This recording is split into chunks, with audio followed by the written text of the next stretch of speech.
जनसंवाद यात्रा के दौरान 2 दिवसीय यात्रा पर राजगीर गए सीएम नीतीश ने राजगीर में की टांगा की सवारी। सिलाव में दिखा सुरक्षा में चूक।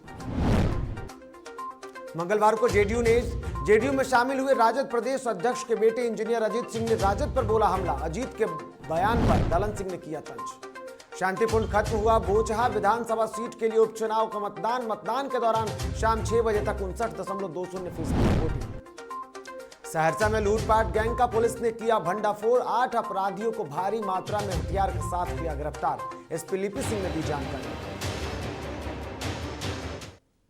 नमस्कार, आप देख रहे हैं डीटीवी भारत और मैं हूं आपके साथ निर्भय किशोर। तो आइए दिन भर की तमाम बड़ी खबरों पर नजर डालेंगे और सबसे पहले बात मुख्यमंत्री नीतीश कुमार और उनकी यात्रा को लेकर के होगी। मुख्यमंत्री नीतीश कुमार समाज सुधार अभियान के बाद अब अपने गृह जिले नालंदा से जनसंवाद यात्रा की शुरुआत की है और लगातार वो यात्राएं कर रहे हैं। ऐसे में लोगों से मुलाकात भी कर रहे हैं। इसी कड़ी में मंगलवार को अपने 2 दिवसीय यात्रा के तहत राजगीर जाने के दौरान सीएम नीतीश कुमार ने सबसे पहले पावापुरी पहुंचकर वहां पर उन्होंने अपनी पुरानी यात्राओं का जिक्र किया। तस्वीरें भी आप देख सकते हैं, पावापुरी की तस्वीरें हैं जहां पर खुद मुख्यमंत्री ने कई यादों को ताजा किया। इसके बाद सीएम नीतीश कुमार आगे बढ़े तो उन्होंने सिलाव पहुंच करके वहां अपने लोगों से बातचीत की और कई जगहों पर उन्होंने कई बातों को रखा। आपको बता दूं कि सिलाव में मुख्यमंत्री नीतीश कुमार जब पहुंचे तो वहां पर स्थिति देखने को मिली जहां पर अपने संसदीय क्षेत्र में लोगों से बातचीत की, वहां का हाल जाना। इसी दौरान सीएम की सुरक्षा में बड़ी चूक देखने को मिली जहां एक मंचला युवक ने सीएम के पहुंचते ही पंडाल में पटाखा फोड़ दिया, जिसके बाद भगदड़ की स्थिति देखने को मिली। हालांकि पुलिस ने तुरंत आरोपी युवक को हिरासत में ले लिया। वहीं देर शाम राजगीर पहुंचे सीएम ने आरडीएच हाई स्कूल के पास से गिरियक रोड बंगाली पाड़ा होते हुए कुंड तक पहुंचे। वहीं सीएम को देखने के लिए लोगों की भारी भीड़ उमड़ पड़ी। तो ये 3 तस्वीरें देख लीजिए किस तरीके से सीएम नीतीश कुमार ने पावापुरी में पहुंचकर वहां पर मेडिकल कॉलेज का हाल जाना और इसके साथ साथ वो जब देर शाम राजगीर पहुंचे तब वहां पर उन्होंने टांगा की सवारी की और इस दौरान मुख्यमंत्री को देखने के लिए लोगों का जो हुजूम था वो सड़कों के किनारे इंतजार कर रहा था। मुख्यमंत्री ने इस दौरान जो यात्रा की, साथ ही साथ लोगों ने अपनी समस्याओं को लेकर मुख्यमंत्री को आवेदन भी दिए। वहीं तीसरी तस्वीर आप देख रहे हैं जहां पर सिलाव पहुंचने के बाद सीएम की सुरक्षा में चूक देखने को मिली।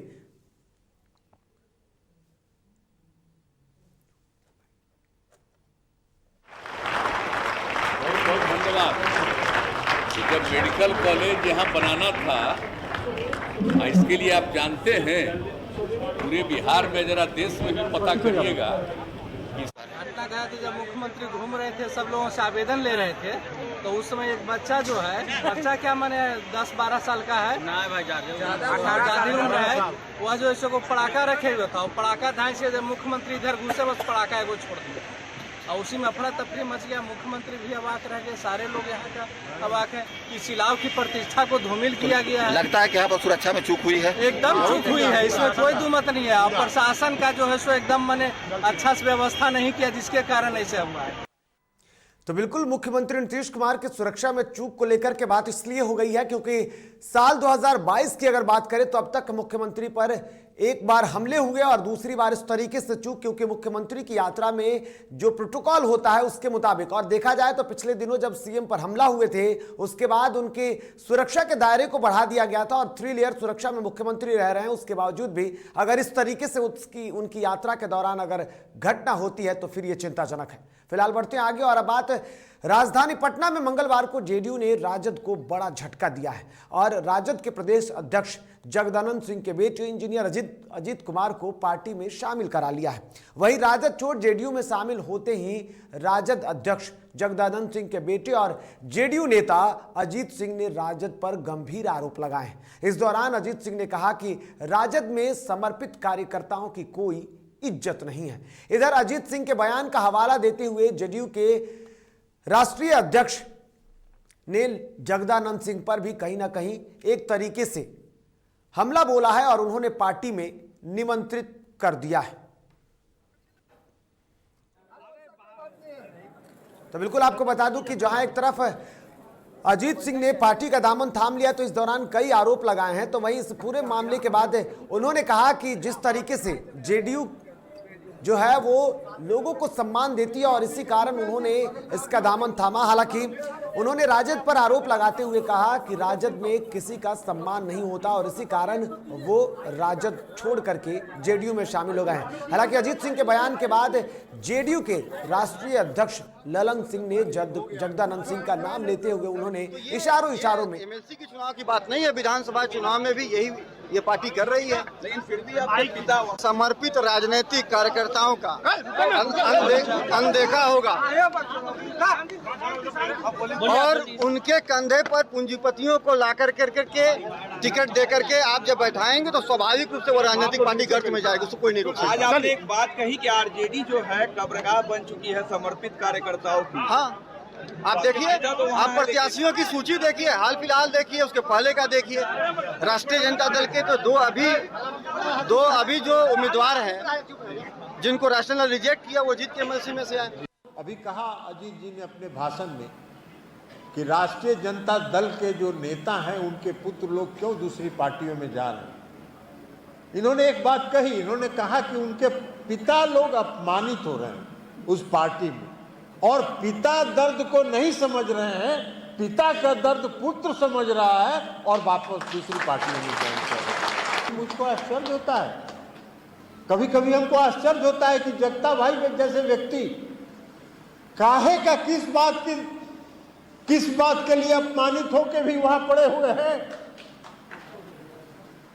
कौन किस बात के लिए अपमान सह रहे हैं, लेकिन खैर उनकी सोच अलग है। अब वो पता नहीं, हो सकता है उम्र का कुछ तकाजा हो गया हो। अभी तो अजीत जी भीतर से ज़्यादा समझ सकते हैं कि उम्र के तकाजा के कारण उनका जो स्वाभिमान है और आत्मसम्मान है वो नहीं जाग रहा है, लेकिन अजीत जी का सम्मान, आत्मसम्मान और स्वाभिमान जागा और वो आज हम लोग की पार्टी में। इधर बिहार में एमएलसी चुनाव में सारण सीट से निर्दलीय जीत के बाद पटना पहुंचे सच्चिदानंद राय ने सदन में शपथ लिया। साथ ही उन्होंने बेरोजगारी के मुद्दे पर अब काम करने का प्रण ले लिया है। वहीं इस खास मुद्दे को लेकर सारण से नवनिर्वाचित एमएलसी सच्चिदानंद राय से खास बातचीत की हमारी सहयोगी शर्मिला चौहान ने। जब बड़े बड़े नेताओं से मैंने पूछा कि आखिर भाई मेरा टिकट कहता कैसे, जो कोर कमेटी के सदस्य हैं, जो पंचायत समिति, जो चुनाव समिति के सदस्य हैं, जो हमारे यहाँ के एक सांसद और हैं, किसी को पता ही नहीं था कि ये हमारा टिकट कट से कट गया। तो निश्चित रूप से दो चार लोगों की जो चौकड़ी कहते हैं हम लोग के यहाँ, तो चौकड़ी ने तय किया। तो चौकड़ी के चलते पार्टी तो मेरे दुश्मन नहीं ना हो जाएगी। कि प्राथमिकता कोई दल नहीं है, प्राथमिकता वो संकल्प है जिन संकल्पों के साथ मैंने चुनाव लड़ा है। प्राथमिकता वो सपना है जो मैंने देखा है। तो वो तो संकल्प यही है कि अंतिम व्यक्ति तक यदि सरकारी योजनाओं, कार्यक्रमों, सेवाओं को सुचारू रूप से पहुंचाना है, उनका क्रियान्वयन सुनिश्चित करना है, उनका अनुश्रवण सुनिश्चित करना है, उनका संरक्षण प्रदान करना है, तो पंचायती राज संस्थाओं को बहुत सारे अधिकार जो अब तक नहीं दिए गए हैं वो देने होंगे। सबका साथ, सबका विकास, सबका विश्वास मेरे चरित्र में है, मेरे रक्त में है, मेरे संकल्प हैं। और माननीय प्रधानमंत्री, यशस्वी प्रधानमंत्री श्री नरेंद्र मोदी जी का भी यही चरित्र है और यही उनका संकल्प है। और इसी के साथ वो देश को आगे लेकर जा रहे हैं विश्व गुरु बनाने की दिशा में। आपने देखा होगा हर तरह की जो विपत्तियां अभी आई, किस प्रकार से विश्व उनके सामने नतमस्तक है। तो मैं समझता हूँ कि जिसके चरित्र में ये हो, जिसके रक्त में हो, उसको तो साथ होना चाहिए। इधर कटिहार में एमएलसी चुनाव के परिणाम आने के बाद दूसरी ओर तीसरे नंबर पर आए राजद और कांग्रेस में घमासान जारी है। राजद पहले ही समीक्षा बैठक के बाद इस हार को लेकर कांग्रेस को जिम्मेदारी ठहराते हुए कांग्रेस के राष्ट्रीय नेता तारिक अनवर पर हमला बोला था, जिसके बाद अब पलटवार करते हुए कांग्रेसी नेताओं ने राजद के नेताओं पर आरोप लगाए हैं। कांग्रेस को आगे चल के ये समर्थन नहीं देंगे, ये खुल के अब बता रहे हैं, लेकिन हम लोग 2014 में भी हम लोगों ने इन लोगों की गतिविधि देखा। जब 2014 में भी इनके आधे से अधिक नेता सांसद तारिक अनवर के खिलाफ लड़ रहे थे और ये गठबंधन धर्म के विरोध में काम कर रहे थे। उसके बाद 2019 की लोकसभा चुनाव में भी इन लोगों ने खुल के विरोध किया, तारिक साहब का पूरे कॉन्स्टिट्यूएंसी में विरोध किया, कहीं भी सपोर्ट नहीं किया, बूथ तक विरोध किया। उसके बावजूद भी सबसे अधिक मत कांग्रेस जनों के बूथे पे हम लोगों ने 5,02,000 वोट हासिल किया। कटिहार राजद के जो जिला अध्यक्ष हैं वो भी बहुत नए राजनीतिक में आए हैं, उनको राजद का इतिहास जानना चाहिए। उनके जो सुप्रीमो हैं लालू प्रसाद यादव जी, वो पहली बार जब 90 में मुख्यमंत्री बने थे तो उसी आरएसएस और भाजपा के समर्थन से वो मुख्यमंत्री बने थे। तो उनका तो छवि ही लालू प्रसाद जी का जो है भाजपा के गोद में खेला हुआ है और वो जो है कांग्रेस पर जो है आरोप लगा रहे हैं। कांग्रेस तो इधर बिहार के बोचहा में चल रहे मतदान की प्रक्रिया अब खत्म हो गई है, लेकिन ऐसे में जीत का दौर और जीत की दावेदारी लगातार बढ़ रही है। ऐसे में बिहार के डिप्टी सीएम तारकिशोर प्रसाद ने बोचहा विधानसभा उपचुनाव और एमएलसी चुनाव को लेकर के बात कही है। उन्होंने कहा कि एनडीए की एकजुटता से ही एमएलसी चुनाव में जीत मिली, बोचहा में साथ ही जीतेंगे। वहीं पेट्रोलियम पदार्थों की बढ़ती कीमतों पर भी मुख्यमंत्री तारकिशोर प्रसाद ने अपनी प्रतिक्रिया दी है। नहीं, ऐसा ये एकदम निराधार है और जो भी सीटें मिली है सभी एक दूसरे के सहयोग से ही मिली है और हम लोग एक लंबे अरसे से साथ काम कर रहे हैं। नहीं पता नहीं, हमको तो अच्छा लगता है कि आप कुछ बातें कहाँ से सुनकर आ जाते हैं। ये आज पहली बार पता चला कि आप कुछ विशेष दिव्य ज्ञान प्राप्त करके आते हैं और कई चीजें नहीं ऐसा नहीं है। हमारे उम्मीदवारों ने, हमारे एनडीए के कार्यकर्ताओं ने अच्छी मेहनत की है। केंद्र सरकार या राज्य सरकार, कोई भी सरकार नहीं चाहेगी कि अपने देश के लोगों को कोई बहुत ऊंचे दर पर कोई चीज़ें मिले, लेकिन जो पूरे वैश्विक स्तर पर जो पेट्रोलियम उत्पाद से जुड़े देश हैं और कई चीज़ें हैं जो वैश्विक स्तर पर, वो सारी चीज़ें घटती बढ़ती रहती हैं। और केंद्र सरकार के बारे में अगर माननीय मुख्यमंत्री जी ने कहा तो केंद्र सरकार निश्चित तौर पर उसको गौर कर। इधर बीजेपी प्रदेश कार्यालय में सम्मान समारोह का आयोजन किया गया। इस सम्मान समारोह में बीजेपी के नवनिर्वाचित एमएलसी को सम्मानित किया गया। उप मुख्यमंत्री तारकिशोर प्रसाद ने विधान पार्षदों को सम्मानित किया। मौके पर मौजूद प्रदेश अध्यक्ष संजय जायसवाल ने कहा कि सबसे ज्यादा सीटें जीतने का मौका बीजेपी को मिला है। पंचायत में विकास के लिए केंद्र सरकार लगातार राशि दे रही है, ये उसी का नतीजा है। की जनता और जनप्रतिनिधियों को धन्यवाद देता हूं कि जिस प्रकार आम चुनाव में भारतीय जनता पार्टी को सबसे ज़्यादा सीटें देने का कार्य बिहार की जनता ने किया था, उसी प्रकार इस चुनाव में भी सबसे ज़्यादा सीटें जीतने का काम भारतीय जनता पार्टी को जनप्रतिनिधियों ने दिया है। मुझे पूरा विश्वास है कि हमारे सभी सम्मानित नए विधान पार्षद जनप्रतिनिधियों की उम्मीद में खरा उतरेंगे और पंचायती राज को लेकर के पंचायत त्रिस्तरीय जो हमारे जनप्रतिनिधि हैं उनकी समस्याओं को विधान परिषद में पुरजोर ढंग से उठाएंगे। 2014 के बाद से जहां एक पंचायत में एक मुखिया को 5 से 7-8 लाख रुपए मिलते थे, आज एक एक पंचायत में जनप्रतिनिधियों को 1.5 करोड़ से लेकर 3 करोड़ के बीच की राशि दी जाती है। अर्थात प्रधानमंत्री नरेंद्र मोदी जी के नेतृत्व में राशि को लगभग 20 गुना ज़्यादा बढ़ाने का काम किया गया, क्योंकि माननीय प्रधानमंत्री जी का यह पूर्ण विश्वास है कि जितने भी पंचायत स्तर की समस्याएं हैं, वार्ड स्तर की समस्याएं हैं, उनके निदान का और उनके विकास का मुख्य आधार हमारे त्रिस्तरीय जनप्रतिनिधि होना चाहिए। मैं हमेशा कहता हूं कि चुनाव से पहले हमारे मित्र लोग जश्न मनाते हैं, चुनाव के पहले ही वो लोग जश्न मना रहे हैं, चुनाव के बाद हम ही मनाएंगे। इधर मंगलवार को दिल्ली से पटना पहुंचे लोजपा रामविलास के राष्ट्रीय अध्यक्ष चिराग पासवान ने पटना एयरपोर्ट पर पत्रकारों से बातचीत की। इस दौरान चिराग पासवान ने बोचहा विधानसभा सीट पर कुछ बोलने से इनकार करते हुए एनडीए पर इशारों में हमला बोल दिया। लोक जनशक्ति पार्टी रामविलास, हम लोग चुनाव नहीं लड़ रहे हैं और वहाँ पर मुझे नहीं लगता कि आज की तारीख में आम मतदाता को ये बात बताने की ज़रूरत है कि उनके बेहतरी के लिए, उनकी भलाई के लिए क्या अच्छा है। मुझे लगता है पिछले विधानसभा के चुनाव में भी जनता ने स्वयं निर्णय लिया था और एक बात उन्होंने ज़रूर स्पष्ट कर दी थी कि मुख्यमंत्री कोई भी हो, पर जनादेश मौजूदा मुख्यमंत्री नीतीश कुमार जी का पुनः मुख्यमंत्री बनने के लिए जनादेश नहीं मिला था।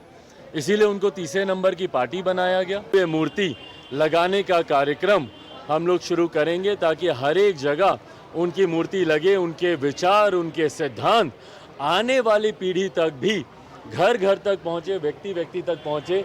इस उद्देश्य के साथ उनकी ये मूर्ति लगाई जाएगी। मैंने निरंतरता में बहुत बार प्रयास किया कि राज्य सरकार कम से कम जिले में उनकी मूर्ति लगाने का कार्य करे, जगह हम लोगों को दे। इधर गोपालगंज जिला विधिज्ञ संघ के चुनाव के लिए हुए मतदान के बाद मंगलवार को मतगणना हुई, जिसमें प्रेमनाथ मिश्र अध्यक्ष चुने गए। जिसकी जानकारी देते हुए मुख्य निर्वाचन पदाधिकारी हरेंद्र मिश्र ने बताया कि अध्यक्ष पद पर प्रेमनाथ मिश्र निर्वाचित घोषित किए गए हैं। उन्हें 412 मत प्राप्त हुए हैं। वहीं प्रतिद्वंदी को 33 मतों से पराजित किया है। इस पद के लिए कुल 3 उम्मीदवार अपने भाग्य आजमा रहे थे। वहीं महासचिव पद के लिए 329 मत लाकर शैलेंद्र तिवारी ने जीत हासिल की है। लगातार 22वें बार मेरी जीत हुई है अध्यक्ष पद पर। बीच में कभी कभी सेक्रेटरी पद पर मेरी जीत हुई है। वकील की दुख सुख में शामिल होना और संघ का विकास करना मेरा ध्येय रहा है, आगे भी रहेगा। देखिए, हम पिछली बार भी इसी पद पर चुनाव जीते हुए थे और अधिवक्ताओं के हित के लिए, अधिवक्ताओं के समस्याओं को सुलझाने के लिए और अधिवक्ता की प्रतिष्ठा बढ़ाने का हर काम किया हमने, और इसी वजह से सभी लोगों ने हमको अपना बहुमूल्य मत देकर और विजयी बनाया है। और यह वक्त हो चला एक छोटे से ब्रेक का, जल्द लौटते हैं, बने रहिए DTV के साथ।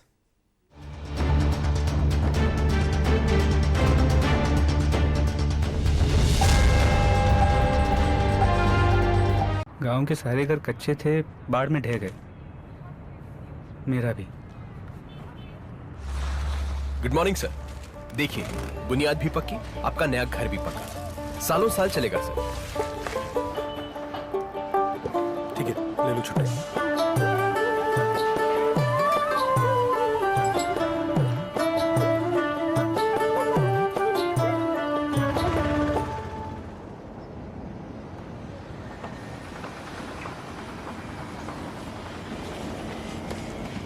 लो, हो गया घर पक्का।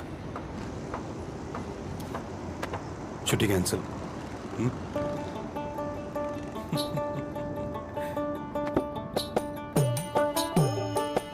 सच्ची खुशी वही होती है जिसकी बुनियाद दूसरों की खुशी में हो। कोणार्क, खुशियों की बुनियाद।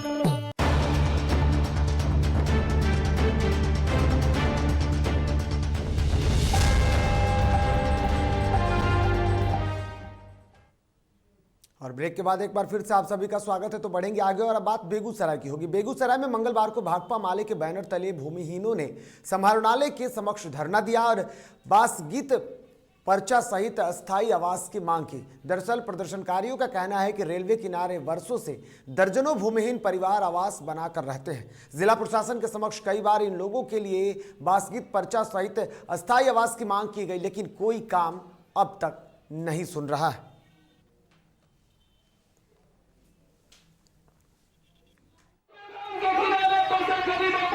होगा आपको कि रेलवे लाइन के किनारे, NH के किनारे आज से नहीं, सदियों से दादा परदादा के जमाने से लोग बसे हुए हैं। ये भी इन लोगों को पता नहीं है कि हम कहाँ से आए हैं और कितने दिनों से बसे हुए हैं। मतलब इतने पुराने बासिंदा हैं ये लोग वहाँ के। और सरकारी नीति है कि सभी भूमिहीनों को 5 डिसमिल जमीन दे करके हमको बसाएंगे। शहर में नहीं होगा, सरकारी नहीं होगा, तो क्रय करके शहर के इर्द गिर्द जो मोहल्ला है, गांव है, वहाँ हम खरीद की जमीन इन लोगों को 5 डिसमिल देंगे। और इस नीति को बेगूसराय में पालन जिला प्रशासन, अंचलाधिकारी ये लोग नहीं कर रहे हैं। इधर सहरसा में चोरी और लूटपाट करने वाले गैंग का भंडाफोड़ करते हुए पुलिस ने 8 अपराधियों को भारी मात्रा में हथियार के साथ गिरफ्तार किया है। जिसकी जानकारी देते हुए एसपी लिपि सिंह ने प्रेस कॉन्फ्रेंस कर बताया कि सदर थाना क्षेत्र के पश्चिमी बांसबारी में कुछ अपराधी किसी बड़ी घटना को अंजाम देने के फिराक में थे, जिसके बाद उन्हें छापेमारी कर गिरफ्तार कर लिया गया। घटना का सत्यापन करते हुए टाउन थानाध्यक्ष सुधाकर, साथ में पुवनी अविनाश कुमार, चंद्रजीत प्रभाकर एवं अन्य टाउन थाना के जो कर्मी थे उनके द्वारा रेड की गई। और बांसबिट्टी में जब पुलिस पहुंची तो फिर वो लोग इधर उधर भागने लगे। खदेड़ करके 8 अपराधियों को पकड़ा गया है। 8 का आपराधिक इतिहास है। 4 उसमें से सहरसा के हैं और 4 सुपौल के हैं, जिसमें मुख्य जो है वो है मोहम्मद हैदर, टीपू सुल्तान, मोहम्मद माशूल, अभिषेक कुमार। इधर मझौलिया थाना क्षेत्र के स्टेट बैंक ऑफ इंडिया के शाखा के पास एक बाइक चोर को लोगों ने रंगे हाथों पकड़कर उसकी जमकर धुनाई कर दी और बाद में पुलिस को सौंप दिया। जानकारी के मुताबिक बाइक चोर पूर्वी चंपारण जिले के ढाका का रहने वाला बताया जा रहा है। हालांकि घटना के बाद घायल आरोपी को पुलिस ने पीएचसी में इलाज के लिए ले जाया गया और उसके बाद आगे की कार्रवाई में जुट गई।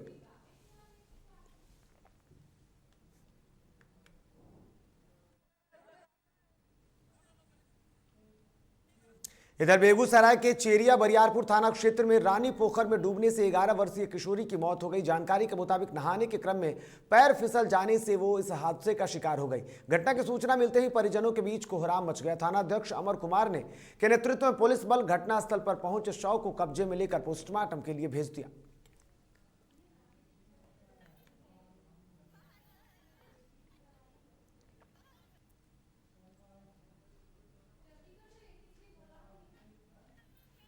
इधर आरा के करिशाथ में बदमाशों ने एक 12 साल के किशोर को गोली मार दी। घटना की वजह पूर्व का विवाद बताया जा रहा है। जख्मी किशोर के पीठ और पेट के बीच गोली लगी है, जिसके बाद उसे इलाज के लिए आरा सदर अस्पताल भेजा गया। फिलहाल डॉक्टर ने उसकी हालत खतरे से बाहर बताई है। वहीं पुलिस मामले की जांच में जुट गई है।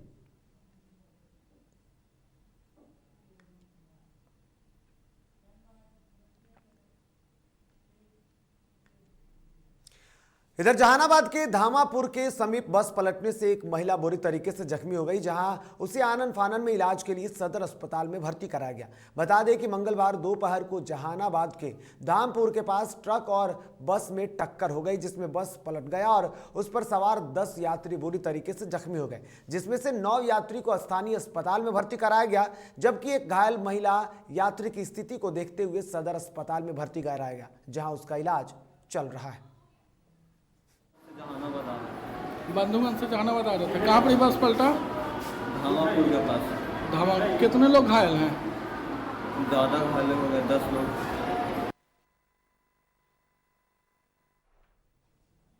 इधर आरा के करिशाथ में बदमाशों ने एक 12 साल के किशोर को गोली मार दी। घटना की वजह पूर्व का विवाद बताया जा रहा है।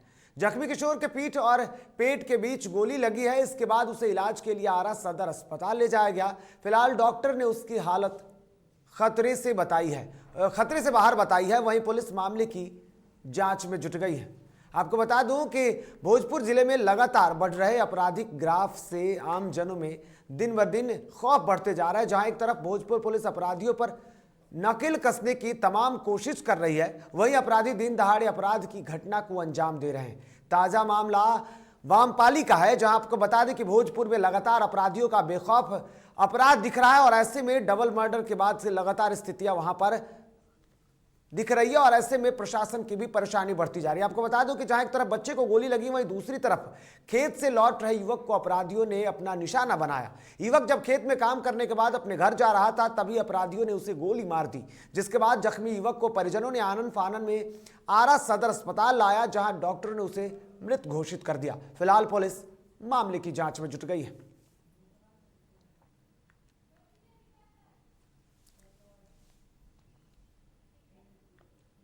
अब बात बोचहा इलेक्शन को लेकर। मंगलवार को बोचहा विधानसभा सीट के लिए सुबह 7 बजे से शाम 6 बजे तक चले उपचुनाव के मतदान के लिए मतदान अब खत्म हो गया है। आपको बता दें कि बोचहा विधानसभा निर्वाचन क्षेत्र का उपचुनाव शांतिपूर्ण ढंग से संपन्न करने का प्रशासन ने दावा किया है। वहीं शाम 6 बजे तक 59.20% मतदान होने का भी विभाग ने जानकारी दी है। आपको बता दो कि कुल 350 मतदान केंद्र बनाए गए थे। मतदान केंद्र स्थलों की कुल संख्या 167 थी, जबकि महिला मतदाताओं के लिए 54 मतदान केंद्र बनाए गए थे। चुनाव में रिजर्व सहित कुल 488 कंट्रोल यूनिट, 483 बैलेट यूनिट तथा 503 वीवीपैट का उपयोग किया गया, जिसकी जानकारी देते हुए चुनाव आयोग ने बताया कि 3 कंट्रोल यूनिट, 2 बैलेट यूनिट और 2 वीवीपैट मॉक पोल के दौरान बदले गए हैं। 2 कंट्रोल यूनिट, 2 बैलेट यूनिट और 7 वीवीपैट मॉक पोल के पश्चात बदले गए। इस दौरान मिली कुल 12 शिकायतों का निष्पादन किया गया।